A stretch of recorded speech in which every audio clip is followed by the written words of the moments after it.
17 तारीख से अधिक मास की शुरुआत होगी।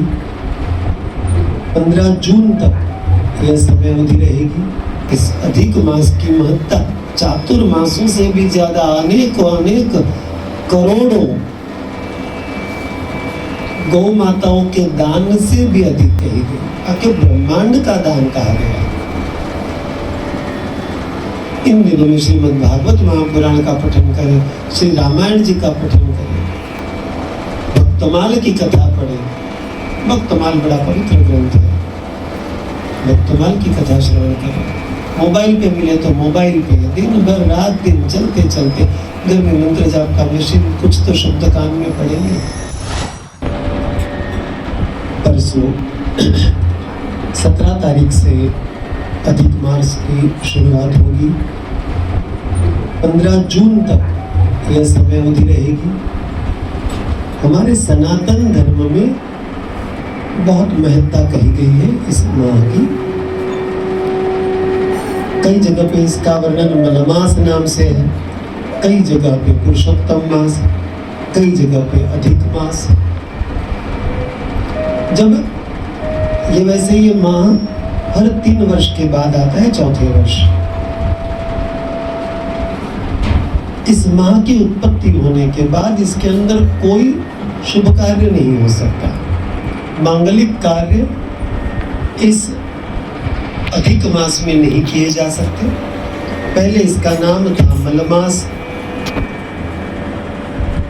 इसके ऊपर ऐसी कहानी है कि सारे बाकी के 12 महीने हंसने लगे मलमास के ऊपर कि तुम्हारे अंदर कोई शुभ तिथि नहीं आती, तुम्हारा कोई औचित्य ही नहीं है, तुम मल हो, मल निकला हुआ है शरीर पर से, जिस तरह से उस तरह से तिथियों का जो मल निकला उसमें से तुम बने हो। मलमास बहुत दुखी हुआ, श्री हरि नारायण के चरणों में गया, प्रभु को जाके विनती की कि प्रभु मेरा तो कोई दोष नहीं, मेरी तो उत्पत्ति आपने की है, बाकी के सब मुझ पे हंस रहे हैं। भगवान ने देखा इसका कहना सही है, सब इसके ऊपर हंस रहे, मजाक कर रहे हैं। इसकी उत्पत्ति हुई लेकिन मैंने इसको कोई खास बात दी नहीं, उस वजह से उसको सुनना पड़ रहा है सबका। लेकिन इसका मन बिल्कुल भी कलुषित नहीं है। प्रभु ने वरदान दिया, बाकी के सब महीनों के अंदर तो कुछ कुछ तिथियों का महत्व है, तुम्हारा पूरा का पूरा महत्व रहेगा। पूरा का पूरा माह आज से मैं तुम्हें मेरा नाम देता हूँ, अब से तुम्हें कोई मलमास नहीं कहेगा, अब से तुम पुरुषोत्तम मास कहलाओगे।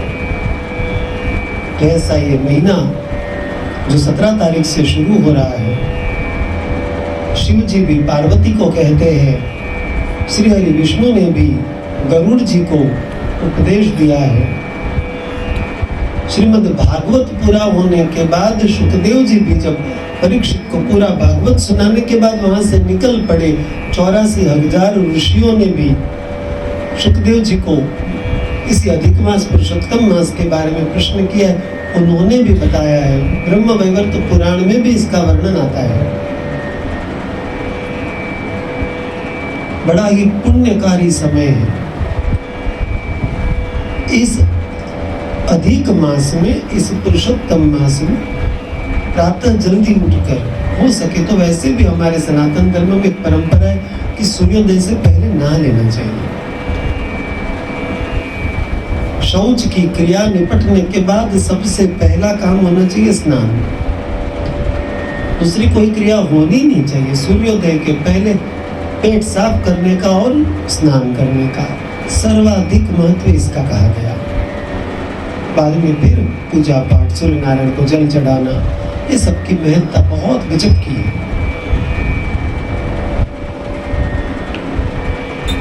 तो इस पुरुषोत्तम मास में जो कुछ प्रावधान किए गए कि ये करने से ये होता है, बाकी की किसी तिथियों में इतना पुण्य नहीं कहा गया प्रभु के द्वारा जितना पुरुषोत्तम मास में कहा गया। पुरुषोत्तम मास के अंत में या तो पुरुषोत्तम मास की शुरुआत में या तो बीच की किसी तिथि के दिन कांसे का छोटा सा बर्तन लिया जाए, कटोरी जैसा, लेकिन वो नीचे से सीधा सपाट नहीं होना चाहिए, उसका आकार गोल जैसा होना चाहिए नीचे से भी। ऐसे कांसे के बर्तन के अंदर मालपुए, शास्त्रों में मालपुए का संस्कृत नाम है, उसका वर्णन किया गया। शुद्ध घी में बने हुए, गौ माता के देसी घी में बने हुए, छोटे से साइज के होंगे चलेगा, साइज का कोई महत्ता नहीं है। 33 मालपुए बनाए जाए किसी भी तिथि को, शुद्ध घी में, गौ माता के शुद्ध घी में। कलयुग है, गौ माता का घी शुद्ध नहीं लगता अपने को, कोई गारंटी नहीं कि शुद्ध ही होगा। और प्रभु कर्म करते वक्त तो मन में ऐसा विचार सहज आता है कि शुद्ध नहीं होगा तो अपने खा तो लेते हैं, ठीक है, पर भगवान के लिए सत्कर्म करने के लिए कर रहे तो क्या सही रहेगा, सही वाला है कि नहीं क्या पता। घर में बनता हो तो घर के घी से, घी में तले जाए, नहीं तो शास्त्र वचन है तिल के तेल में तले हुए, काले तिल का तेल हो चाहे सफेद तिल का तेल हो, चलता है। कोई भी तिल के तेल में तले हुए 33 मालपुए बनाकर उनको एक के ऊपर एक रख कर सूत के धागे से, जो दुकानों में हमको पुड़िया बनाकर ऊपर धागा लपेटा जाता है वही सूत है, बाकी के नहीं होते सूत। पॉलिएस्टर वगैरह सूत नहीं माना गया। पतंग चगाने के लिए जो डोरी लेते वो सूत नहीं है। जो धागा दुकान वाला पुड़िया बनाने के लिए या तो नाड़ा छड़ी में वापरा जाता है, उसके द्वारा उस 33 को लपेटा जाए 7 बार और उसको उस कांसे के बर्तन के ऊपर, भले बर्तन छोटा सा हो सकता है मालपुआ थोड़ा बड़ा हो, बर्तन छोटा हो क्योंकि कांसा बहुत महंगा आता है, किसी की क्षमता न हो महंगा लाने का, तो 200-250 रुपए की एक कटोरी आती है छोटी सी भी, जैसी गोलाकार की बताई वैसी ना मिले तो फिर सीधी वाली चलेगी। उसके अंदर रख के इन मालपुओं को प्रभु के सामने रख कर श्री हरि विष्णु को मैं अर्पण करता हूँ, मेरे कुटुंबी जनों के लिए, मेरी संतानों के मृत्यु उपरांत मेरी गति के लिए मैं ये ब्रह्मांड का दान देता हूँ। इसको ब्रह्मांड का दान कहा गया। हम जिसको भी दे, ब्राह्मण को दे, किसी दरिद्र नारायण को दे, गरीब शब्द नहीं बोलना चाहिए। हमारे शास्त्रों में बड़ा प्यारा शब्द है जरूरतमंद के लिए, दरिद्र नारायण। दरिद्र नारायण की सेवा की बड़ी महत्ता कही गई। जूठी रोटी किसी को दी जाए अच्छी बात नहीं है, डब्बे में पड़ी हुई भले रोटी दी जाए, लेकिन मांगने वाला है तो उसको थाली में बची हुई किसी ने नहीं खाई इसलिए वो रोटी दी जाए, वो चावल दिए जाए। ये दरिद्र नारायण की सेवा नहीं है। हम खाते नहीं हैं, दूसरों को वो दे रहे हैं, हम ही खा जाए, अभी नहीं थोड़ी देर के बाद भूख लगेगी खा लो, लेकिन किसी को देना है तो अच्छा देना चाहिए। तो ऐसे मालपुए बनाकर 7 बार उसको धागे से लपेट कर सभी को एक साथ उस कांसे के बर्तन के ऊपर रख के प्रभु के सामने रख दिया जाए। रखते हुए हो सकता है वो नीचे गिरे, बड़ी थाली में रख दिया जाए, पहले पूरा बंडल हो सकता है गिर सकता है, तो थाली में ही गिरे, जमीन को छुएगा फिर भगवान को नहीं चलेगा वो। और इस तरह से प्रणाम करके वहां से लेकर फिर निकले जिस मंदिर में, जिस ब्राह्मण को, जिस दरिद्र नारायण को देने के लिए निकले उसको दे दे, उसको तिलक करे, साथ में कुछ दक्षिणा दे। शास्त्रों में सुवर्ण कहा है, लेकिन सुवर्ण तो देना संभव नहीं, सोना तो बहुत महंगा है और उस जमाने में सोने के सिक्के ही पैसे चलते थे, इसलिए सुवर्ण हर जगह पर। सुवर्ण का मतलब सोना ही नहीं समझना चाहिए। तब जो चलन में था पैसे के तहत वो सोने के सिक्के ही चलते थे, इसलिए सुवर्ण शब्द वापरा है। आज के जमाने में जो पैसे चलते वो पैसे वो ऊपर से रख दिए हो और ऐसे किसी को दिया हो, चाहे मंदिर में, चाहे ब्राह्मण देवता को, चाहे किसी भी कर्मनिष्ठ व्यक्ति को, किसी संत को, किसी दरिद्र नारायण को, या किसी गौशाला में गौ माता की, जिनके द्वारा गौ माता का ये होता है, ऐसी जगह पे इसका दान कर दिया जाए तो हम दे के भला क्या दान दे सकते हैं? किसी को सुवर्ण दान देंगे, किसी को 1 लाख 5 लाख दे देंगे, किसी को हो सकता है हम आखिर जमीन दे देंगे, लेकिन उससे कई कई कई गुना आपके ब्रह्मांड के दान का पुण्य मिलता है। इतना अधिक मास में इस दान की महत्ता है, पूरा ब्रह्मांड दान करने का पुण्य मिलता है इसमें। दूसरी चीज इसके अंदर अधिक मास में जो कही गई, एक तो ये जो मैंने कहा ऐसा एक दिन किया जाए, किसी भी एक दिन कर दिया जाए, शुरुआत में कर दिया जाए तो अंत में किया जाए, बीच में किसी दिन किया जाए। ब्रह्म वैवर्त तो पुराण तो रोज करने को कहता है, रोज छोटे छोटे मालपुए बनाए जाए, चाहे बड़े, जिसकी जो क्षमता हो। नया घी तेल लेने की जरूरत नहीं है, जो कढ़ाई में पड़ा है वही का वही रोज वापर सकते हैं। और इस तरह से बनाकर रोज दिए जाए, जितने अधिक दिन दिए जाए उतने ब्रह्मांडों के दान का प्रचंड पुण्य मिलता है। उससे जो फल मिलता है, उसका जो पुण्य मिलता है, उसकी तो गणना करते करते पेजेस के पेजेस भरे हुए हैं। क्या क्या प्राप्तियां होती है, अखंड लक्ष्मी का प्राप्ति होती है, स्थिर लक्ष्मी प्राप्त होती है, संतान प्रचंड सुखी होती है। कितनी पीढ़ियों तक कुटुंब परिवार में बिना संतान के नहीं रहते माता पिता, घरों में संतान की उत्पत्ति होती है, जिनको ना होती हो। ऐसे कई सारे फल शास्त्रों में बताए गए। इसके अलावा दूसरी जो चीज करने को कही गई इस अधिक मास के अंदर, वो है दीप दान। दिए का दान करना है, चाहे मिट्टी वाला दिया हो, चाहे धातु का दिया हो। उसके अंदर गौ माता के घी का दिया, या तो फिर तेल, केवल तिल का तेल, सफेद तिल, काले तिल, कोई भी तिल का तेल लिया जाए और बाती बनाई जाए, घर से ही फटाया जाए उसको, और फिर उसको चाहे चौराहे पे रख के आए। चौराहे पे रखने से ज्यादा सही है मंदिर में रखा जाए, किसी पीपल के पेड़ के नीचे, ऊपर उसकी झाड़ ना लगे, गर्माहट, पत्तों को तकलीफ ना हो।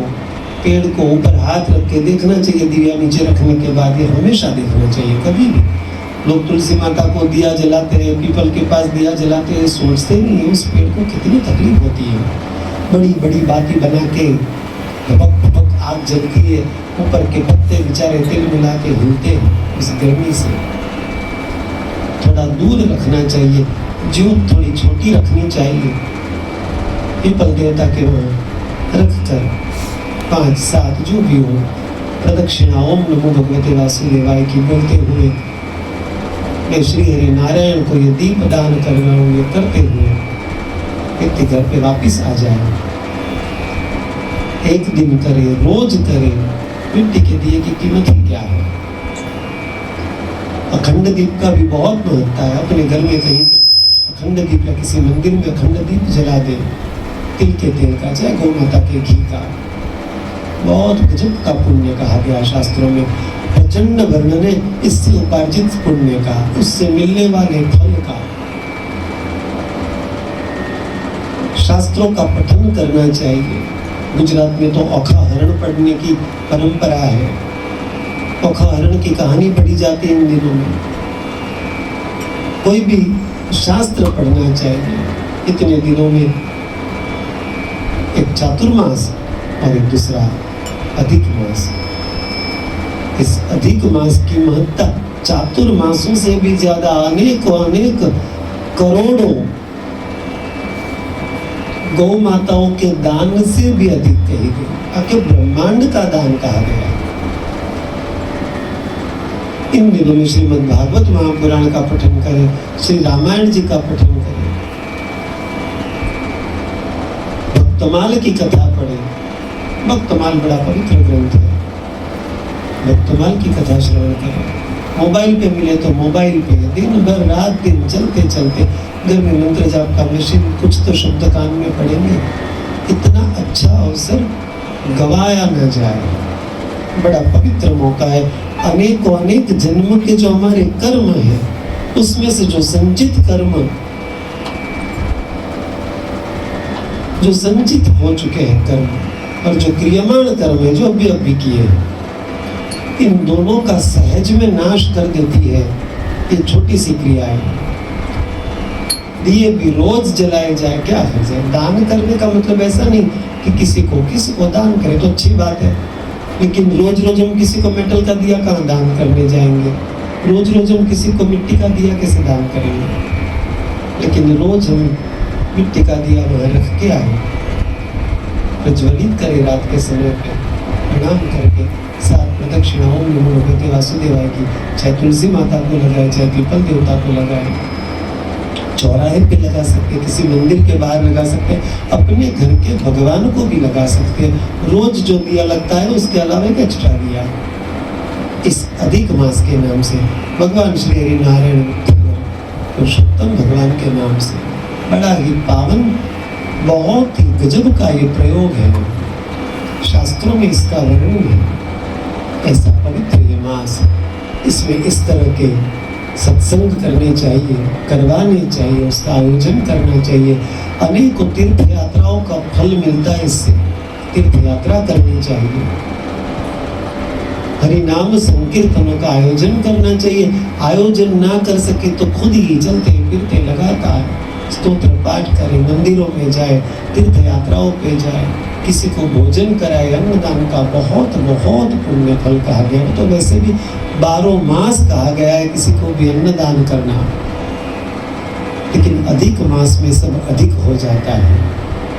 ये अधिक मतलब एक्स्ट्रा वाला अधिक नहीं है, उस मायने में नहीं, इसका नाम अधिक, इसका नाम अधिक इसलिए क्योंकि बहुत अधिक देता है। ऐसे अधिक मास के लिए जो मुझे शास्त्रों से पता है वो मैंने बताया, संभव हो उतना अपने जीवन में उसको उतारे।